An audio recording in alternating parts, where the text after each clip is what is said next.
Bismillahirrahmanirrahim. Değerli basın mensupları, partimizin iç ve dış gelişmelere dair değerlendirmelerini paylaşmak üzere karşınızdayım.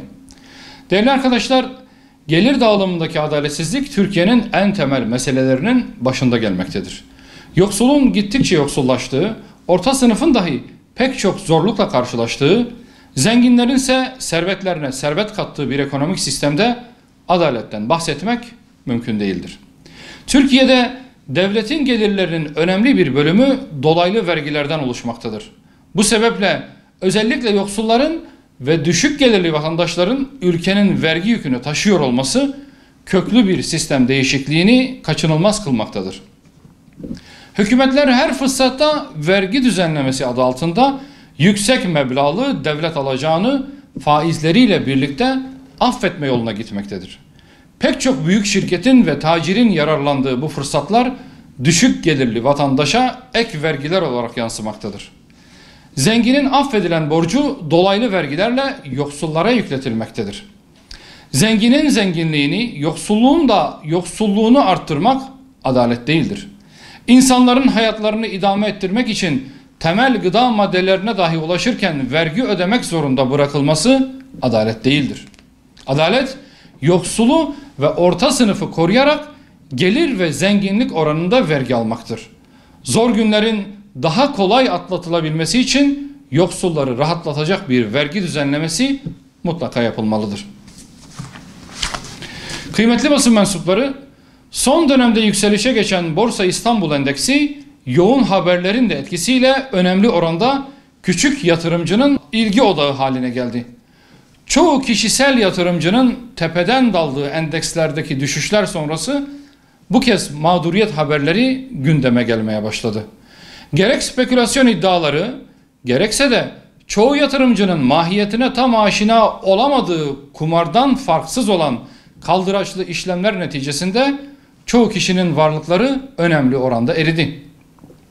Her yükseliş dönemi sonrasında olduğu gibi borsada dönen hileler ve para babalarının spekülatif manevra iddiaları özellikle son süreçte ayyuka çıkmıştır.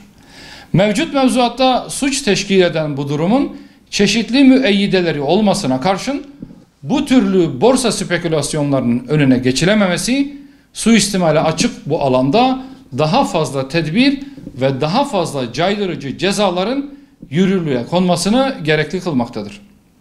Ayrıca küçük yatırımcıların da bu alanda dikkatli olması gerekmektedir. İşin temel, teknik ve psikolojik yönünden habersiz şekilde yapılan propagandaların da etkisiyle en tepeden aldıkları şişmiş hisselerle kısa sürede zenginlik hayali kurmanın hüsranla neticeleneceğini unutmamalıdırlar. Özellikle kumar mantığıyla işleyen kaldıraçlı işlemlerden uzak durulmalı, bu tür suistimallere yönelik önleyici tedbirler alınmalıdır.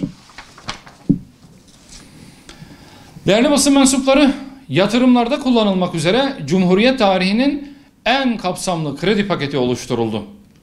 Hatırlanacağı üzere son zamanlarda yatırım amaçlı verilen krediler bizzat yetkililerin açıklamasına göre amaç dışı kullanıma gitmiş, altın, döviz ve emlak gibi alanlarda kullanılmıştı.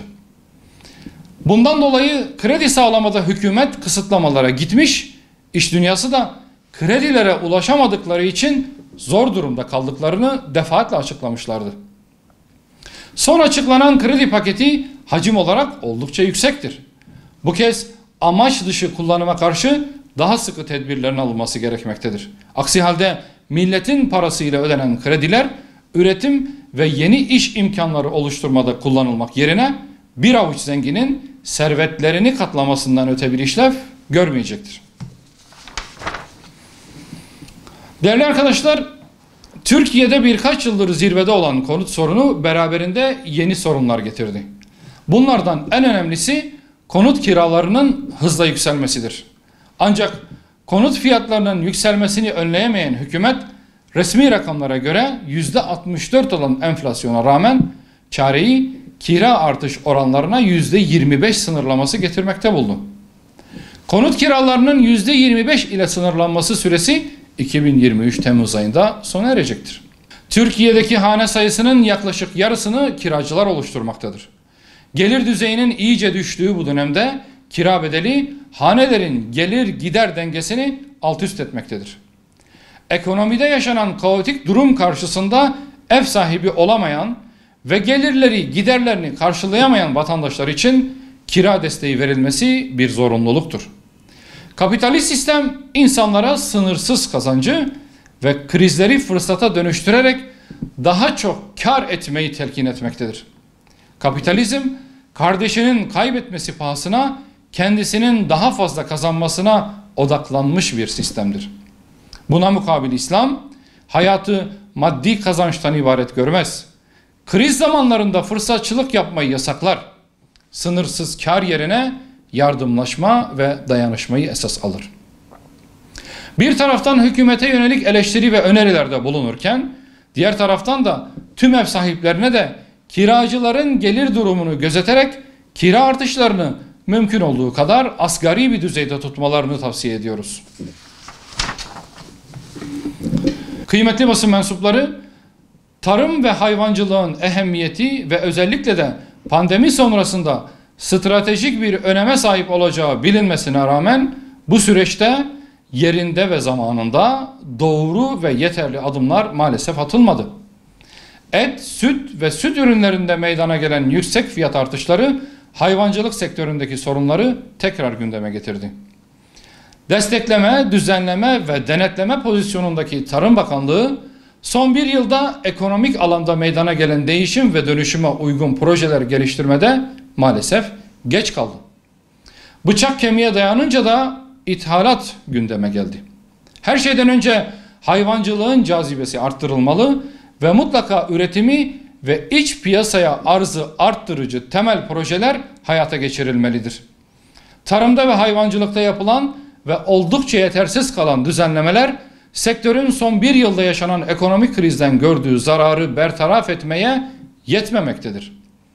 Özellikle yem fiyatlarında destekler arttırılmalı, hayvan yetiştiriciliğine ilişkin faizsiz ve uzun vadeli krediler ve çeşitli hibeler verilmelidir.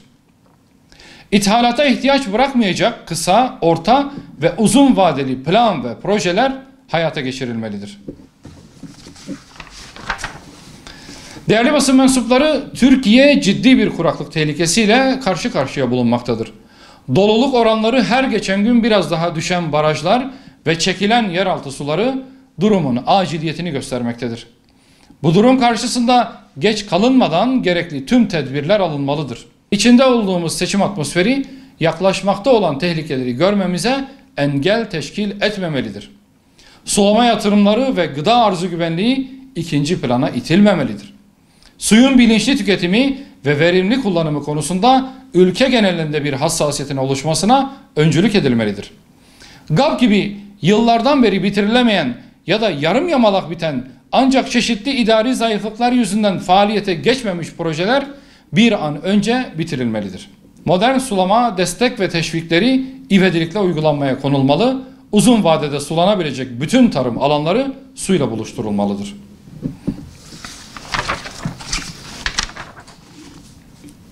Değerli arkadaşlar, televizyon programları ve değerlerimizle uyuşmayan yasalar toplumu ciddi şekilde yozlaştırmaktadır. Ahlaki erdemlere ters düşen gündüz kuşağı programları toplumsal değerleri hiçe sayarak ahlaksızlığı ve çarpık ilişkileri normalleştirmektedir.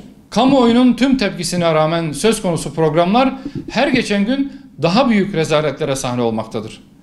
Televizyon programlarının yeterince denetlenmemesi, RTÜK'ün söz konusu yayınlara caydırıcı cezalar vermemesi ve sosyal medyanın filtresiz kullanılması yaşanan tahribatı arttırmaktadır. RTÜK, televizyon programlarının denetimini sürekli ve etkili hale getirmelidir. Toplumun değerlerine aykırı yayınlara son vermeli, tekrarlanan ahlaksız yayınlara caydırıcı cezalar vermelidir. Yozlaşmaya sebebiyet veren nedenler tespit edilerek ahlaki çöküntüye karşı tedbirler ivedilikle alınmalıdır. Öte yandan ispat şartı aranmadan kadının beyanının tek başına esas alınması bazı mecralarda tehdit aracına dönüşmekte ve bu durum yeni mağduriyetlere yol açmaktadır. Oysa iddianın ne olduğuna bakılmaksızın iki tarafın da dinlenmesi insani ve İslami bir haktır. Bu bağlamda 6284 sayılı yasa sorunun kaynağı haline gelmiştir. Gelinen noktada daha fazla tahribata ve zaman kaybına yol açmadan toplumu yeniden ihya ve inşa edecek düzenlemeler yapılmalıdır. Yapılacak düzenlemeler İslami, insani ve adil olmalıdır. Kadını da erkeği de mağdur etmemelidir. Kıymetli basın mensupları, Yükseköğretim Kurulu geçtiğimiz günlerde pedagojik formasyon eğitimine ilişkin yeni bir karar aldı. Buna göre öğretmen yetiştiren fakülteler dışında formasyon eğitimi alınabilen alanlarda örgün eğitim ve öğretim süresi içinde pedagojik formasyon eğitiminin verilmesinin önü açıldı. Ancak öğretmen yetiştirme sistemindeki kalite sorunu ve istihdamda yaşanan zorluklar süreç içerisinde bu meseleyi içinden çıkılmaz bir hale getirmektedir. Eğitim sistemindeki plansızlık, ataması yapılmayan öğretmen sayısının artmasına neden olmaktadır. Hali hazırda atama bekleyen öğretmen adayı sayısı 100 binlerle ifade edilmektedir. Bugün yaşanan sorunların ana sebebi eğitim sisteminin bizatihi kendisidir. Başından beri sağlam bir temele oturtulamayan mevcut sistem, yaklaşık 100 yıldır yapılan müdahalelerle adeta yamalı bohçaya dönmüştür. Özellikle eğitim ve fen edebiyat fakültelerinin işlevleriyle ilgili belirsizlik ve fen edebiyat fakültelerinden mezun olanların istihdamındaki yetersizlik ciddi bir sorun olmaya devam etmektedir. İhtiyaç duyulan öğretmen sayısı ile ilgili gerçekçi bir planlama yapılmalı, programları da ona göre düzenlenmelidir. Bu sorunun çözümü için ihtiyaç fazlası eğitim fakültelerinin kapatılması, öğretmen yetiştiren bölümlerin kontenjanlarının düşürülmesi veya pedagojik formasyon eğitimi veren bölüm sayısının azaltılması gibi seçenekler değerlendirilmelidir. Öğretmen yetiştiren bölümlerden mezun olanların veya eğitimleri devam edenlerin istihdam edilmesi için imkanlar zorlanmalı ve atama bekleyenler için makul çözümler getirilmelidir. Atılacak adımlar yeni mağduriyetlere neden olmamalı ve bu sorunun çözümü için eğitim sistemi ıslah edilmelidir. Değerli basın mensupları, sözde başbakanlığı döneminde Filistinlilere karşı sayısız katliam gerçekleştiren Siyonist Netanyahu ve ortakları yeni dönemde saldırıların dozunu arttırmıştır. İlk olarak Batı Şeria'nın sessiz ve kademeli olarak ilhak edilmesine izin veren işgal yasası sözde meclisten geçirilmiş, Filistin bayrağı Filistin topraklarında yasaklanmıştır. Zorbalığın, soykırımın boyutu her geçen gün artarken Müslümanların suskunluğu da derinleşmekte, Filistin meselesi gündeme dahi gelmemektedir. Müslümanların ilk kıblesi olan Mescid-i Aksa'nın kutsiyetine saldıran Siyonistler, bölge ülkelerinin desteği sayesinde ne yazık ki en güçlü dönemlerini yaşamaktadır. Yönetimlerin bu utanç verici sessizliği ve Siyonistlerle ittifak yarışına girmesine karşı Müslüman kamuoyu artık harekete geçmelidir. Yönetimler Siyonistlerle ilişkileri kesmeye zorlanmalı, direniş fiili olarak desteklenmelidir. İslam topraklarının ortasında türeyen bu virüse son verilmedikçe bölgenin kaostan kurtulması mümkün değildir. Türkiye başta olmak üzere bölge ülkeleri Siyonistlerle olan tüm ilişkilerini sonlandırmalı, işgali legalleştirmekten vazgeçmelidir.